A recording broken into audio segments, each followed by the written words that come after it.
The plague, also referred to as the Black Death or the Great Mortality, first swept across Europe in the 1340s. This initial epidemic lasted about 5 years, from 1347 to 1351, and the death toll in Europe was so severe that one chronicler of the period wrote in his journal, "This is the end of the world." Although this first wave of the plague would run its course by 1352, intermittent outbreaks of the illness would recur well into the 17th century. During Martin Luther's student days, 2 of his brothers and 2 of his professors would die of the disease. And 10 years after he nailed the 95 Theses to the door of the chapel, a second pandemic swept through Wittenberg. Many of the university faculty and students fled the town, but Luther stayed and continued translating the scripture and teaching his Bible courses. The choice was not an easy one. During this time, he wrote to a friend, "I cannot tell if the plague will allow me to finish translating the epistle to the Galatians. Rapid and sudden, it is making great ravages, especially among the young. You advise me to fly. Whither shall I fly?" The psychological havoc of the plague years, evidenced in Luther's letter, was also vividly expressed through the death imagery in paintings and woodcuts, morality plays, epic poems, and rhymes.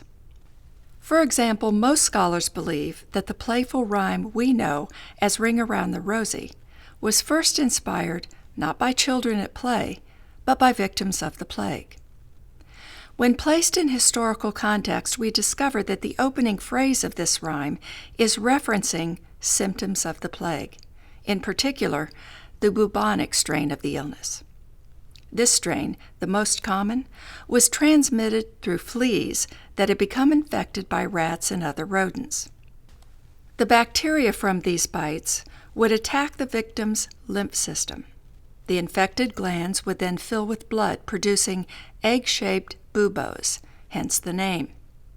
These eventually burst, spreading the disease throughout the bloodstream and producing the black, purplish welts or rosy rings pictured in this 1512 woodcut. The second line of the rhyme alludes to another form of the illness that settled in the lungs. This pneumonic strain, called the coughing plague, was transmitted directly from person to person. In addition to violent coughing, these victims also suffered fever, delirium, and what chroniclers describe as the smell of death. This last symptom gave rise to the belief that the disease was spread through bad smells. People of the time were thus encouraged to gather pockets full of posies, or sweet-smelling herbs, to protect themselves. This odd engraving, done in the 1600s by Paulus I of Nuremberg, depicts the costume worn by the plague doctors who treated the pneumonic strain.